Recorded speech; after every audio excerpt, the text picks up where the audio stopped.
Indian economy numbers क्यों झूठ बोल रहे हैं, हम क्यों बहक जाते हैं। अगर कोई आपसे पूछे भारत की इकोनॉमी कैसी चल रही है तो जवाब क्या होगा आपका। कोई बोलेगा जीडीपी 8% है, सब बढ़िया है, तो कोई बोलेगा रुपया गिर रहा है और सब खत्म हो रहा है। और मजेदार बात यह है, दोनों अपने आप को सही मानते हैं। आज का सवाल यह नहीं कि कौन सही है, आज का सवाल यह है हम इकोनॉमी को कैसे देखते हैं।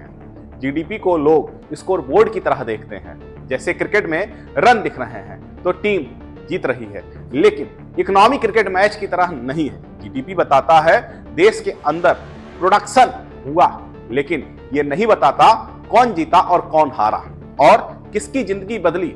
इसलिए जीडीपी हाई हो सकता है और फिर भी फ्रस्ट्रेशन लो ना हो।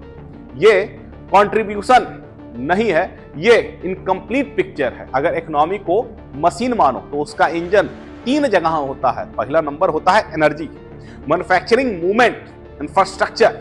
आज भारत की ग्रोथ यहीं से आ रही है। इलेक्ट्रिसिटी अवेलेबिलिटी बढ़ी है, फैक्ट्री सिर्फ असेंबल नहीं कर रही है बल्कि सप्लाई चेन बिल्ड हो रही है और सामान अब तेज, सस्ता और प्रिडिक्टेबल मूव कर रहा है। इकोनॉमी तब ग्रो कर सकती है जब चीजें स्मूथली चलती हैं, ना कि जब हेडलाइन लाउड होती है। अब आते हैं सबसे बड़े इमोशनल मुद्दे पर, रुपया।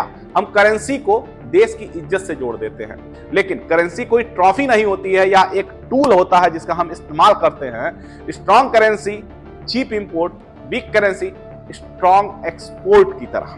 प्रॉब्लम तब होती है जब करेंसी गिरती है, अचानक शॉक हो जाता है, शॉक की तरह होती है। इंडिया में जो हो रहा है वो शॉक नहीं है, स्लो एडजस्टमेंट है। इकोनॉमी पैनिक में नहीं है, ऑडियंस पैनिक में है। जब फॉरेन इन्वेस्टर पैसा निकालते हैं तो लोग सोचते हैं कि वो देश छोड़ करके भाग रहे हैं, पर पैसा देश नहीं देखता, पैसा रिटर्न देखता है। अगर यूएस डॉलर सेफ और स्ट्रांग है तो पैसा उस ओर आराम से जाएगा। ये रिजेक्शन नहीं है, ये रोटेशन है। आज जाता है तो कल वापस आता है जब अपॉर्चुनिटी बनती है। तो सच क्या है? सच यह है दोस्तों, इंडिया ना तो मिरेकल है ना ही डिजास्टर है। इंडिया एक ट्रांजिशनल इकोनॉमी है। कुछ सेक्टर फ्यूचर पकड़ चुके हैं, कुछ अभी पुराने गियर में फंसे हैं। सबसे बड़ा रिस्क जीडीपी या रुपया नहीं है, सबसे बड़ा रिस्क है कंफ्यूजन दोस्तों, कंफ्यूजन।